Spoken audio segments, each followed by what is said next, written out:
Suba Digital. Enjoy with us.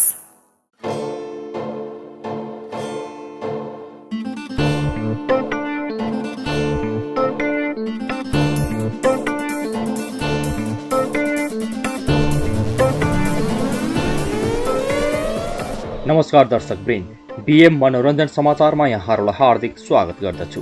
मनोरञ्जन समाचारमा मुख्य समाचारहरू। नायिका स्वस्तिमा खड्काले अझ पाइनन् डेब्यू चलचित्रको पैसा। कोरोनाले थिलथिलो बनाएको नेपाली चलचित्रको बजार। नायिका हुँदै निर्देशक बनेकी नायिका तथा निर्देशक झरना थापाको तेस्रो चलचित्र ए मेरो हजुर 4 को अनुरोधता बढ्दै। अभिनेता राजवल्लभ कोइरालालाई चलचित्रमा फर्किन चलचित्रकर्मीहरूकै आग्रह। नेपाली कथानक चलचित्र होस्टल रिटर्न्सबाट नेपाली रजतपटमा नायिकाको रूपमा डेब्यू गरेकी नायिका हुन् नायिका स्वस्तिमा खड्का। चलचित्र होस्टल रिटर्न्सबाट नेपाली चलचित्रको बजारमा अभिनय यात्रा सुरु गरे पनि चलचित्र 2 रुपैयाँमा समावेश गीत कुटुमा कुटु गीतमा नृत्य गरेपछि चर्चाको शिखरमा रहेकी नायिका स्वस्तिमाले चलचित्र लभ लभ लभ नाइ नबन्नु लभ 5 जय बोले छक्का पञ्चा 2 खामर सेरे बुलबुल चपली हाइट 3 लगायतका चलचित्रहरूमा अभिनय गरिसकेकी छिन्। साथै चलचित्र बुलबुलबाट राष्ट्रिय अवार्ड पाउन सफल भएकी नायिका स्वस्तिमा अभिनीत चलचित्र चपली हाइट 3 भने प्रदर्शनको पर्खाइमा रहेको छ। यसै क्रममा निर्देशक दिपेन्द्र के खनालको निर्देशन र निर्मात्री शर्मिला पाण्डेको निर्माणमा बन्न लागेको चलचित्र चिसो मान्छेमा अनुबन्ध भएकी बताइएको नायिका स्वस्तिमाले 5 वर्ष अगाडि प्रदर्शनमा आएको चलचित्र होस्टल रिटर्न्समा 15,000 पारिश्रमिकमा साइन गरेकी थिइन्। तर अझै पनि उक्त चलचित्रमा अभिनय गरे बापत पाउनुपर्ने आधा पारिश्रमिक लिन बाँकी रहेको बताएकी छिन्। नायिका स्वस्तिमाले आफ्नो नाममा खोलेको युट्युब च्यानलमा एक प्रशंसकले पहिलो चलचित्रको पारिश्रमिक खुलाउन गरेको आग्रहमा उनले उक्त कुरा बताएकी हुन्। साथै नायिका स्वस्तिमाले तर पनि निर्माण टिमसँग कुनै गुनासो नभएको बताएकी छिन्। उनले अगाडि भनेकी छिन् अझै आधा पैसा लिन बाँकी छ, तर यही चलचित्रका कारण आफू यहाँसम्म आइपुग्न सफल भएकी पनि बताएकी छिन्। त्यसैगरी नायिका स्वस्तिमालाई अर्को एक प्रशंसकले चलचित्र निर्माण गर्ने कुनै सोच छ भनेर सोधेको प्रश्नमा नायिका स्वस्तिमाले एकल लगानीमा चलचित्र निर्माण गर्ने सोच नभए पनि शेयर भने हाल्न सक्ने बताएकी छिन्। कोरोना भाइरसका कारण विगत 5 महिना यतादेखि नेपाली चलचित्रको क्षेत्रमा चलचित्र निर्माण छायाङ्कन र प्रदर्शन ठप्प हुन पुग्दा यति बेला नेपाली चलचित्रका चलचित्र कर्मीहरू घरभित्रै रहन बाध्य भइरहेका छन् भने नेपाली चलचित्रमा आश्रित प्राविधिकहरू लामो समयदेखि बेरोजगार बन्न पुगेसँगै उनीहरू आर्थिक चटारोमा परेका छन्। यति बेला उनीहरूलाई खाना र घर भाडाको चिन्ताले सताउन थालेको छ। साथै उनीहरू यति बेला यो कोरोनाको त्रास कहिले कम हुने र फेरि नेपाली चलचित्रको बजारमा कहिलेबाट पुनः सुरु हुने प्रतीक्षामा रहेका छन्। साथै यति बेला नेपाली चलचित्रको बजारले पनि एक नायकको अभाव महसुस गरिरहेको छ, जो नायकले कोरोना पछि तहस नहस बन्न पुगेको नेपाली चलचित्र क्षेत्रलाई पुनः पुरानै स्थितिमा पुर्याउन सकोस् र समस्यामा परिरहेका ती तमाम चलचित्र प्राविधिकहरूको दुःखलाई के हदसम्म भए पनि हटाउन सक्छ। केही वर्ष अघि नेपाली चलचित्र क्षेत्र ओह्रालो लागिरहेको समयमा निर्देशक निश्चल बस्नेत निर्देशित चलचित्र लुट प्रदर्शनमा आएपछि नेपाली चलचित्रको बजार पुनः उकालो लाग्न थालेको थियो।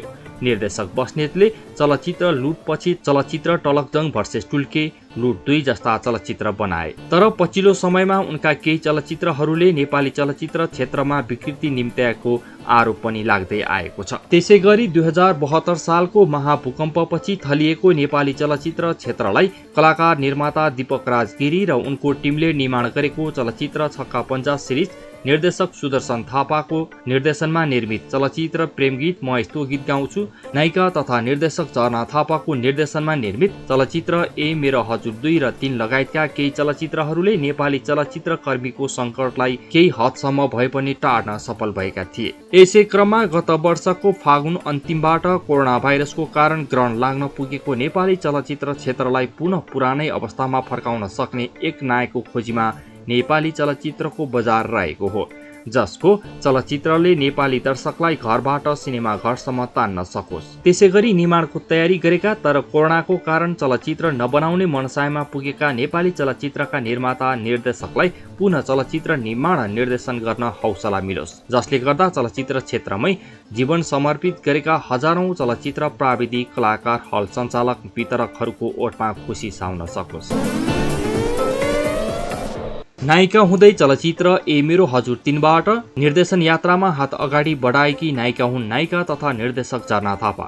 नेपाली कथानक चलचित्र दाइजोमा अभिनय गर्दै नेपाली रजरपटमा नायिकाको रूपमा डेब्यु गरेकी नायिका झरनाले चलचित्र धर्मसङ्कट, ए मेरो हजुर, तकदिर, मुगलान, सौभाग्य, मन पराए, मायालाए, कहाँ छौ कहाँ, सुख दुःख, फेसबुक लगायतका दर्जनौं नेपाली चलचित्रहरूमा अभिनय गरिसकेकी छिन्। उनै नायिका झरनाको डेब्यु निर्देशनमा निर्मित चलचित्र ए मेरो हजुर 2ले पनि नेपाली चलचित्रको बजारमा एक सफल नायिकाको साथसाथै एक सफल निर्देशकको रूपमा उनलाई स्थापित गराउन सफल भएको थियो, जुन चलचित्रमा नायिका साम्राज्ञी राज्यलक्ष्मी शाह र नवनायक सलिमान बनियाको मुख्य अभिनय रहेको थियो। त्यसैगरी चलचित्र ए मेरो हजुर 2को सफलतापछि नायिका तथा निर्देशक झरना थापाले निर्देशन गरेको दोस्रो चलचित्र ए मेरो हजुर 2 ए मेरो हजुर 2को सिरिज चलचित्र ए मेरो हजुर 3 पनि दर्शकहरूको मन जित्दै व्यावसायिक सफलता बटुल्न सफल भएको थियो, जुन चलचित्रमा नेपाली चलचित्रका स्टार नायक अनमोल केसी र नायिका तथा निर्देशक झरना थापाकी सुपुत्री सुहाना थापाको मुख्य भूमिका रहेको थियो।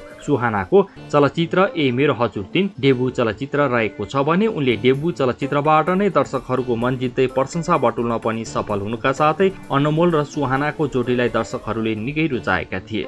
यसै क्रममा चलचित्र ए मेरो हजुर 2 र 3को व्यावसायिक सफलतापछि नायिका तथा निर्देशक झरना थापा यति बेला चलचित्र ए मेरो हजुर 4को निर्माणको तयारीमा रहेकी छिन्, जुन चलचित्रको छायाङ्कन लकडाउन अगाडि करिब 35% छायाङ्कन सम्पन्न भइसकेको छ भने चलचित्रको बाँकी छायाङ्कन कोरोनाको त्रास र लकडाउनका कारण हुन सकेको छैन। यो वर्षको दशैंमा प्रदर्शन गर्ने लक्ष्यसहित फ्लोरमा निस्किएको निर्माण पक्षको योजना कोरोनाको कारण अन्यल बन्न पुग्नुका साथै चलचित्रको बाँकी छायाङ्कन कहिलेबाट सुरु हुन्छ अन्यलमा रहेको छ। नायक अनमोल र नायिका सुहानाको जोडीलाई पुनः काँचको पर्दामा देख्न पाइने चलचित्र ए मेरो हजुर 4 दर्शकहरूको प्रतिष्ठित चलचित्र बन्न सफल भइरहेको छ। अभिनेता राजवल्लभ कोइरालालाई गत आइतबार परेको जन्मदिनको अवसरमा शुभकामना दिँदै नेपाली चलचित्रका केही चलचित्र कर्मीहरूले उनलाई नेपाली चलचित्र क्षेत्रमा पुनः फर्किन आग्रह गरेका छन्। चलचित्र पर्खी बसे, सम्झिदिए पुग्छ, छोडी गए पाप लाग्ला, पहिलो पहिलो माया, अपवाद, फूल, मसान, प्रीतिको फूल, ऋतु, पल, सम्झना लगायतका चलचित्रहरूमा अभिनय गरी नेपाली चलचित्र प्रेमी दर्शकहरूको नजरमा एउटा छुट्टै पहिचान बनाउन सफल र कुनै समय लभर बोयको भूमिकामा निकै रुचाएका चक्लेटी नायक कोइरालालाई अभिनेता जीवन लुइटेल, अभिनेत्री रेखा थापा लगायत चलचित्र कर्मीहरूले सामाजिक सञ्जालको माध्यमबाट जन्मदिनको शुभकामना दिँदै उनलाई चलचित्र क्षेत्रमा फर्किन आग्रह गरेका हुन्। पछिल्लो पटक दीपक दीपा समूहको चलचित्र 616मा देखिएका अभिनेता कोइराला चलचित्र हाइवे टु धुम्पुसको छायाङ्कनका लागि अमेरिका गएपछि उनले अभिनयबाट दूरी बनाएका हुन्। यसै क्रममा राम्रो चलचित्रबाट प्रस्ताव आए नेपाल फर्किएर काम गर्ने बताउने गरेका अभिनेता कोइरालाले चलचित्र राघवबाट निर्माता समेत बनेका थिए, तर उक्त चलचित्र सिनेमा घरमा प्रदर्शन हुन भने सकेको छैन। अभिनय क्षमतालाई कुशल शैलीमा प्रस्तुत गर्न माहिर मानिने राजवल्लभ अहिले अमेरिकामा आईटी कम्पनीमा काम गर्ने गरेका छन्। 2074 सालमा लगनगाँठो कसेका उनी एक सन्तानका पिता समेत भइसकेका छन्। नेपाली सामाजिक कथानक चलचित्र दुर्गा सरको दैलो यही भाद्र 15 गते सोमबारदेखि डिसहोमको च्यानल नम्बर 888मा प्रदर्शन हुँदैछ। एउटा इमान्दार शिक्षकले बाँच्नको लागि गर्न परेको सङ्घर्षको कथालाई अत्यन्तै मार्मिक ढङ्गले प्रस्तुत गरिएको यो चलचित्र नेट टिभीको भिडियो डिमान्डमा पनि सोही दिनबाट हेर्न सकिनेछ र छिटै नै म्याक्स टिभीको च्यानल नम्बर 444मा प्रसारण हुने भएको छ। कोरोनाको कारण घरमै बस्नु परेका सम्पूर्ण चलचित्र प्रेमीहरूलाई पारिवारिक चलचित्र दुर्गा सरको दैलोले सन्देश सहितको मनोरञ्जन दिने कुरा निर्देशक, निर्माता तथा कलाकार सुरेश उप्रेतीले बीएमएचडी टेलिभिजनलाई बताएका छन्। साथै उनले दर्शकले परिवारसँग बसेर राम्रो चलचित्र हेर्न पाउने दाबी गरेका छन्। एउटा इमान्दार शिक्षकको जीवनमा आधारित मर्मस्पर्शी कथा बोकेको दुर्गा सरको दैलो यही भाद्र 15 गतेदेखि डिस होम च्यानल 888मा प्रदर्शन भइरहेको छ। अवश्य हेर्नुहोस्, तपाईको समय र पैसा दुवै खेर जाने छैन। हामीलाई विश्वास गर्नुहोस्, हेर्नुहोस् दुर्गा सरको दैलो।